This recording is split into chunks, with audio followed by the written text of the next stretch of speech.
அன்பு நண்பர்களுக்கு வணக்கம். நண்பர்களே, நான் உங்கள் அன்பு அபிராமி சீனிவாசன் பேசுகிறேன். இந்த புணர்வு தோஷம் அப்படின்னு சொல்லி ஒரு தோஷத்தை சொன்னோம். அதுக்கு பரிகாரம் என்ன அப்படிங்கிறத நம்ம சொன்னோம்னா அது ரொம்ப லாங் வீடியோ போகும். இப்போ எல்லாம் லாங் வீடியோ யாரும் பார்க்க மாட்டேங்கிறீங்க, ரொம்ப ஷார்ட்டாக இருக்கணும்னு நினைக்கிறீங்க. ஸோ அந்த புணர்வு தோஷத்திற்கான பரிகாரம், புணர்வு தோஷம் எப்படி கிரக அமைப்புகள் இருந்தால் எப்படி இருக்கும், அது என்ன பாதிப்புகளை கொடுக்குன்னு சென்ற வீடியோவில் பார்த்தோம். இந்த வீடியோவில் அதுக்கான பரிகாரத்தையும் பார்த்துருவோம். பொதுவாக ஈரோடு அப்படிங்கிற ஒரு நகரம், திருப்பூர் பார்க்க அருகிலே ஈரோடு இருக்கு.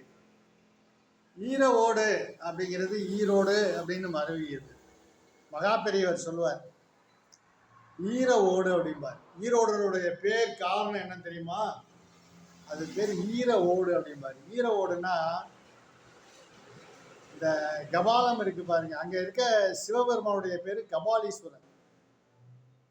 கபாலம்னாலே இது மண்ட ஓடு. ஈர ஓடை எடுத்துக்கிட்டு சிவபெருமான் பிச்சை எடுத்தார். மண்ட ஓட்டில் பிச்சை எடுக்கிறது.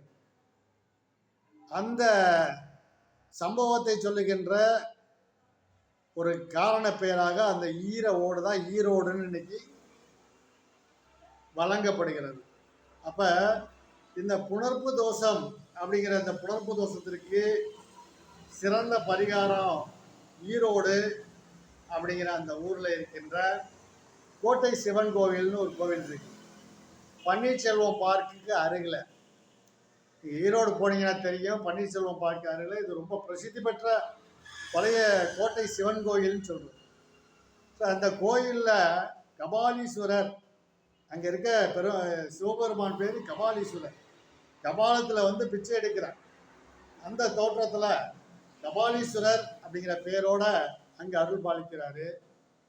அந்த கோயிலுக்கு போய் அங்கே இந்த மாதிரி புணர்வு தோஷத்திற்கு அப்படின்னு சிறப்பு பூஜைகளும் பரிகாரங்களும் நடைபெறுகிறது.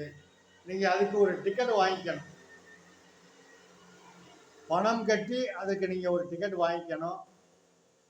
வாங்கிக்கிட்டு நீங்கள் அந்த புணர்வு தோஷ பரிகார பூஜையில் கலந்துக்கங்க. அது மட்டும் இல்லாமல் சிவனுக்கு 2 அகல் விளக்கு போடுங்க, அம்பாளுக்கு 2 அகல் விளக்கு போடுங்க, சனீஸ்வரனுக்கு 2 அகல் விளக்கு, சந்திரனுக்கு 2 அகல் விளக்கு, பைரவருக்கு 2 அகல் விளக்கு. சனிக்கிழமை திங்கக்கிழமைகளில் இதை சிறப்பாக நீங்கள் இந்த பரிகாரத்தை செய்தால் புணர்வு தோஷம் நமக்கு பாதிப்புகளை குறைத்துக் கொள்கிறது.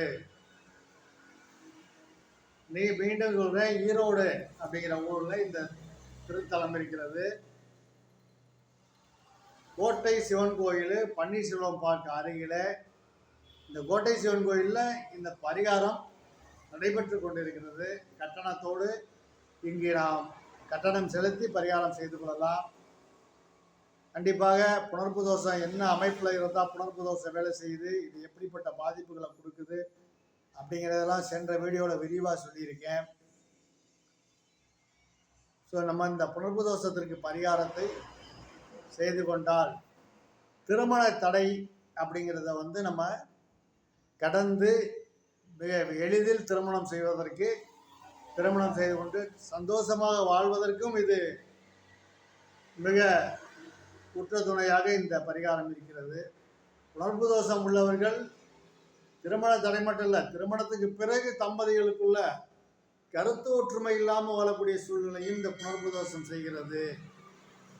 ஸோ இதற்கு நம்ம என்ன வாழ்வியல் பரிகாரம் அப்படின்னா, இந்த பிறவிலையும் நம்ம கணவன் மனைவிகளை மறந்துட்டு பிரிச்சிடக்கூடாது. இந்த கிராமப்புறங்களில் சொல்லுவாங்க, கோல் மூட்டி குடும்பத்தை பிரிக்கிறது அப்படியெல்லாம் சொல்லுவாங்க. அது சில மனிதர்களுக்கு இன்றும் அந்த புத்தி இருக்கு. கோல் மூட்டி குடும்பங்களை பிரிக்கிறது, ஒன்றா சேர்ந்திருக்க கணவன் மனைவிகளை பிரித்து விடுறது, இதுவே வந்து ஒரு ஹாபியாக பண்ணுறது, பொழுதுபோக்காக அவங்க செய்கிறாங்க. அதனுடைய பாதிப்பு அவங்களுக்கு இப்போ தெரியாது. அடுத்த பிறவியிலே திருமணம் விஷயமாக அவருடைய சந்ததிகளில் திருமண தடை அடுத்த பிறவி கூட இல்லை, இந்த பிறவிலே அவருடைய வாரிசுகள் சந்ததிகள் திருமண தடையால் பாதிக்கப்படுறத அவங்க கண்கூடாக பார்ப்பாங்க. ஸோ நம்ம இந்த பாவத்தை செய்யாமலும் இந்த பரிகாரத்தை செய்து மீண்டும் அதே பாவத்தை செய்யாமலும் இருப்பது சால சிறந்தது என்று சொல்லி வாய்ப்புக்கு நன்றி சொல்லி விடைபெறுகிறேன். நன்றி, வணக்கம்.